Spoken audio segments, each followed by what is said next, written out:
বন্ধুরা, এই গল্পের প্রথম পর্ব যদি দেখা না হয়ে থাকে তবে আগের পর্বটি দেখুন। আই বাটন বা ডেসক্রিপশনে লিংক থাকবে, তারপরে এই পর্বটি দেখুন। সাধু আমাকে ঝুপড়ির বাইরে বসতে বলে নিজে ভেতরে ঢুকলো। বেরিয়ে এলো দুটো পাকা কলা হাতে নিয়ে। এই নাও, খাও খাও। কি উদ্দেশ্যে বেরোনো হয়েছে বাড়ি থেকে? সাধু হবার ইচ্ছে নাকি? আমি উত্তর না দিয়ে কলা হাতে চুপ করে বসে রইলাম। তুই আমার কাছে থেকে যা, আমি তোকে চেলা করে নেব, থাকবি?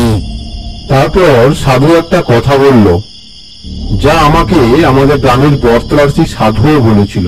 তোর কপালে তন্ত্র সাধনার চিহ্ন আছে, থেকে যা তুই আমার কাছে। এই সাধুকে দেখে আমার তেমন ভক্তির উদয় হয়নি, বরং কেমন একটু অস্বস্তি হয়েছে। এত সহজে নিজে থেকে চেলা করে নিতে চাইলো দেখে সে ভাব বেড়েছে, বই কমেনি। ভালো সাধু কখনো কথায় কথায় শিষ্য করে বেড়ায় না। অবশ্য আমার আর কি, থাকি কদিন, ভালো না লাগলে চলে যাব। থাকবো। বেশ বেশ, আমি একটা বিশেষ সাধনা করছি, সেটা কয়েকদিনের মধ্যেই শেষ হয়ে যাবে। তারপর থেকে তোকে আমি দীক্ষা দেব। কি সাধনা? সে আছে, সময় হলেই জানাবো। তাছাড়া তোর সাহায্যও আমার দরকার হতে পারে।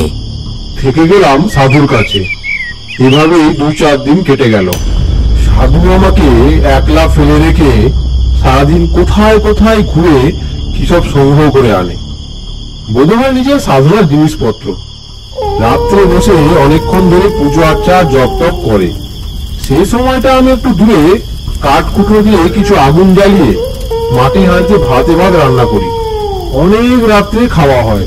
ক্রমে সাধুর কাণ্ড কারখানা দেখে আমার মনে দৃঢ় বিশ্বাস হলো, সাধু একজন কাপালি। একদিন একটা মরা চড়ুই পাখি কোথা থেকে ঠ্যাঙে ধরে ঝুলিয়ে এনে হাজির। ঝুপড়ি থেকে ছুরি এনে চড়ুইটার পেট চিয়ে নাড়ি ভুড়ি বের করলো সাধু। তারপর কি একটা জিনিস আমাকে না দেখিয়ে টুক করে ভরে দিল পাখিটার পেটে। আবার ঝুপড়িতে ঢুকে দুখানা একই মাপের মাটির সরা এনে একটায় মরা পাখিটা রেখে অন্যটা দিয়ে চাপা দিয়ে দিল। তারপর একটু আটা মেখে সেই আটা দিয়ে দুটো সরাই মুখ জুড়ে দিল। আমি অবাক হয়ে বললাম, এ দিয়ে কি হবে? ও দিয়ে কাজ আছে, আগুনে পোড়াও তো। এটা 1 ঘন্টা ধরে পোড়াবে। এইভাবে 3 দিন 1 ঘন্টা করে পোড়াবে। নাও নাও এটা। আমি কথা না বলে সরাটা সাধুর কাছ থেকে নিয়ে আগুনে রেখে দিলাম। দ্রব্যগুণ, বুঝলে? দ্রব্যগুণ এক বিরাট জিনিস, তুমি মানো? বললাম, নিজে প্রত্যক্ষ দেখিনি কখনো। গাছপালা থেকে ঔষধ তৈরি হয় দেখেছি, খেলে অসুখ সেরে যায় তাও দেখেছি, কিন্তু যেসব কথা শুনতে পাওয়া যায়, যেমন বশীকরণ, তম্বন, সেসব দেখিনি। বশীকরণ ও আবার একটা কঠিন কিছু নাকি? ওর অনেক রকম উপায় আছে। বেশি জটিল প্রক্রিয়ায় যাবার দরকার কি? একটা সোজাই উপায় শিখিয়ে দিই, শোন। চেষ্টা করলে তুইও পারবি। আগে কি উপায়? যে কোনো মাসের অবস্থা তিথিতে যদি দুপুরবেলা ঘূর্ণিঝড় ওঠে কিংবা জোরালো হাওয়া দেয়, তাহলে সেই হাওয়ায় উড়ে যাওয়া কোনো শুকনো গাছের পাতা একটা মন্ত্র বলতে বলতে বা হাতে ধরে ফেলতে হবে। সেই পাতা গুঁড়ো করে পান বা দুধ বা যা হোক কিছু সঙ্গে খাইয়ে দিতে পারলেই সেই লোক কুকুরের মতো তোর পায়ে পায়ে ঘুরবে। আছে আমার কাছে, দেখবি? সাধু ঝুপড়ি থেকে একটা শুকনো অসত্য পাতা হাতে করে বেরিয়ে এলো। ভাদ্র মাসের অবস্থায় ধরেছিলাম, থাক আমার কাছে, এর গুণ দেখিয়ে দেব। দিন 2 আগে সাধু একটা বেশ মোটা নিমের ডাল নিয়ে এসেছিল। একদিন সকালে দেখি বসে বসে ছুরি আর দা দিয়ে কেটে তার থেকে একটা পুতুল বানাচ্ছে। নাক, মুখ, চোখ সব শুধু একটা মানুষের মূর্তি। সেদিনও অবাক হয়ে জিজ্ঞাসা করলাম, এ দিয়ে কি হবে? কাজ আছে। তখনও আমি সাধুর আসল উদ্দেশ্য কিছুই বুঝতে পারিনি। বুঝতে পারলে আর এক মুহূর্ত ওখানে থাকতাম না। আরো 3-4 দিন কাটলো। একদিন বিকেলে আমি রান্নার জন্য কাঠকুটো এক জায়গায় জড়ো করছি। সাধু কাছে এসে বসলো। তুই প্রকৃতির সংহার শক্তিতে বিশ্বাস করিস? আগে ঠিক বুঝতে পারলাম না। প্রকৃতির অনেক রকম শক্তি আছে। যেমন প্রকৃতি আমাদের শস্য দান করে, বাতাস দান করে, বৃষ্টি দান করে। এগুলোতে আমাদের প্রাণ আছে। এগুলি শুভ শক্তি। আবার মহামারী, দুর্ভিক্ষ, বন্যা, যুদ্ধ এগুলি হলো সংহারক শক্তি। এছাড়াও নানা ধরনের অদৃশ্য অদ্ভুত মারক শক্তি আছে।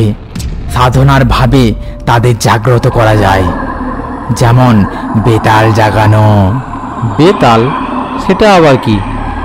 বেতাল হচ্ছে এক ধরনের ক্রূর নিষ্ঠুর অপশক্তি।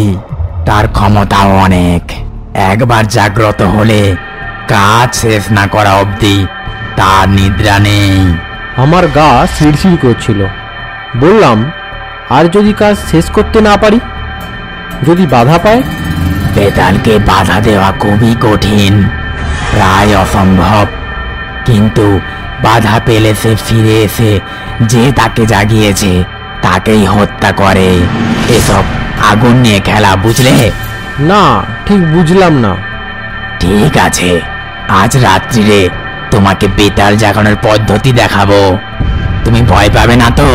প্রথমে ভাবলাম, বলি হ্যাঁ, তারপর জিনিসপত্র পোটলা করে পালাই। কিন্তু কেমন একটা আকর্ষণ হলো। বললাম, না। আপনি কি এরই সাধনা করছিলেন? এখনো শুরু করিনি, তবে এবার শুরু করব। সেদিন রাত্রি যখন খুব গভীর, সাধু তার ক্রিয়াকর্ম শুরু করলো। জবা ফুলের মালা, রক্তচন্দন এসব আগে থেকেই জোগাড় করা ছিল। সাধু সেই নিম কাঠের পুতুলটা এনে তাতে বেশ করে তেল সিঁদুর মাখালো। তারপর সেটাকে কোমর অবধি মাটিতে পুঁতে দিল। তার চারিদিকে বেড়ার মতো করে মাটিতে রেখে দিল একটা জবা ফুলের মালা। পদ্মাসনে বসে বিড়বিড় করে কি মন্ত্র পড়তে পড়তে পুতুলটায় চন্দনের ছিটে দিতে লাগলো। এসব হয়ে গেলে ঝোলা থেকে বের করলো একটা মদের বোতল। সাধুর ঝুপড়িতে একটা মরার খুলি ছিল, আগেই দেখেছি। সেটাতে খানিকটা মদ ঢেলে সাধু আমার দিকে তাকিয়ে বলল, সেই বদ্ধ সরাটা কই? আমি সরা এনে দিলাম। সাধু আটাগুলো নখ দিয়ে খুঁটে খুঁটে তুলে সরাটা খুলল। দেখলাম 3 দিন পোড়ানোতে ভেতরের পাখিটা একদম ছাই হয়ে গিয়েছে। সেই ছাই এক চিমটি নিয়ে মদে মেশালো সাধু। তারপর ঢক করে মদটা গলায় ঢেলে নিল। খাওয়ার পরেই সাধুর আশ্চর্য পরিবর্তন দেখলাম। সাধুর চোখ দুটো ছোট ছোট ফোটরে গিয়ে যেন 2 টুকরো কয়লার মতো জ্বলতে লাগলো।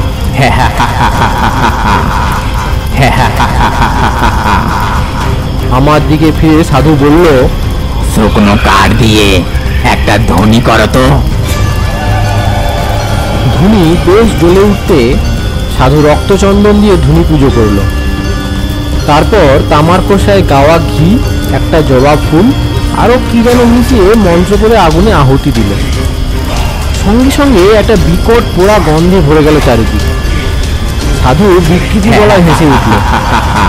আর আমার মনে হলো সেই ধোঁয়ার অন্ধকারের ভেতরে ধুনির মধ্যে থেকে একটা যেন জমাট অন্ধকার দিয়ে এই মূর্তি উঠে বাতাসে ভর করে ভেসে কোথায় মিলিয়ে গেল।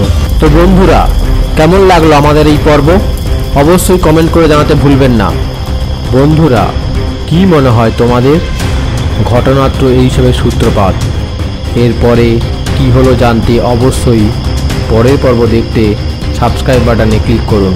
আবহাওয়াতে অশরীরী সংকেত।